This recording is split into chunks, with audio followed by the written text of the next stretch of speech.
Hi, hello everybody. Welcome back to my channel on one question a day.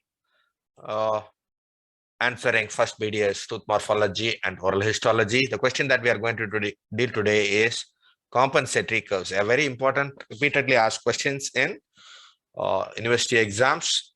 So how do we go about it? There are two types of compensatory curves. It is anterior-posterior curves and lateral curves, especially mediolateral curves. So the anterior, posterior, and lateral curvatures in the alignment of the anterior, posterior, and lateral curvatures in the alignment of occluding surfaces and incisal dentures of artificial teeth, which are used to develop balanced occlusion. So remember, compensatory curves are one which are existing in natural dentitions in varying proportions. It may not be perfect as we see it, but we try to recreate this in the denture in the perfect way, synchronized way as we think about it. In natural dentition, it does exist, but it is compensated if there are deficiencies.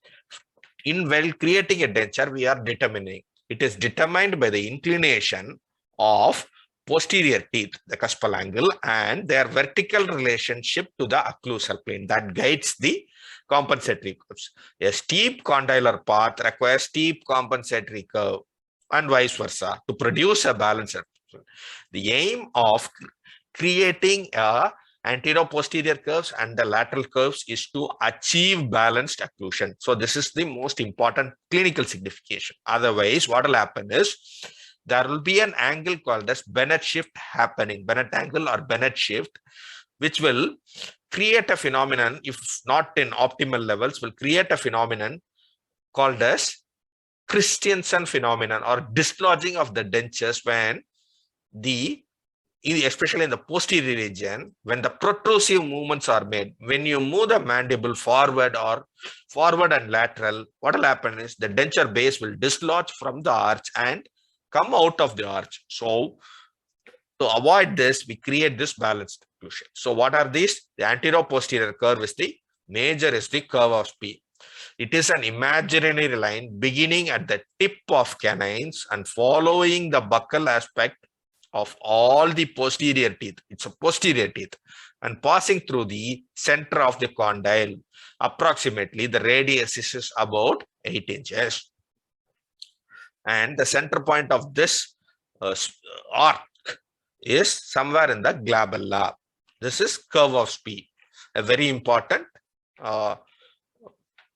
content, okay, of anterior-posterior curve. The curve of monsoon is a proposal ideal curve of occlusion in which each cusp and the incisal edge and form touches or conforms to a segment of the surface of a sphere about 4 inches in radius, that is 8 inches in dia, with its center in the region of the glabella. So it is a here curve of P only from canine touching all the aspect to the condyle. Here it is touching from the incisal edges of central incisor, cuspal tips, going through the molars and forming an arc-like structure with the center in the region of the glabella. That is curve of monsoon.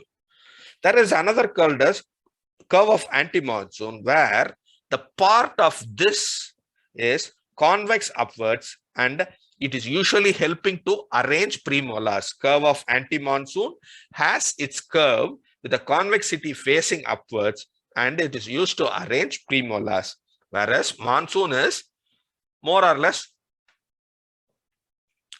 lateral. Next we have Wilson curves, where it is helped to curve of Wilson,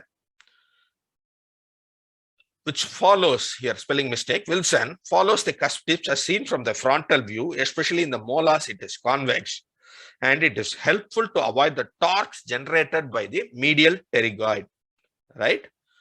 And this is curve of P, again, another important point for curve of P, because curve of P by itself can be a short notes. It is convex in maxilla. It is convex in maxilla and concave in mandible. Convex in maxilla, concave in mandible. 4 inches dia. All these points has to be added. The candidate has missed it.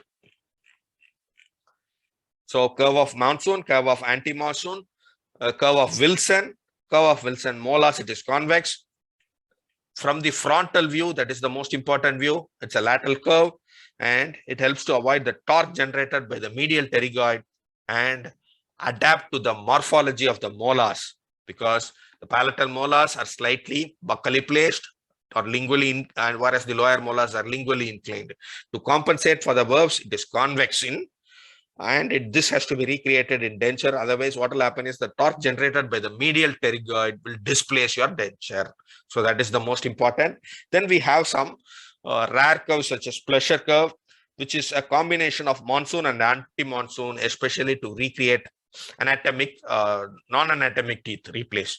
So these are the compensatory curves. So ideally, this could be split as compensatory curves. You need to talk about there could be a question on curve of P alone. So you need to add up all these points together to bring out. So the clinical significance is, if you don't create in natural dentition, it is compensation. There exists a curve of P, but if there are abnormalities, development during, it is compensated. Whereas in dentures, you have to recreate it. So it has to be perfect. If not, the clinical significance, denture dislodgement, is unavoidable. Thanks for listening and stay connected with this channel.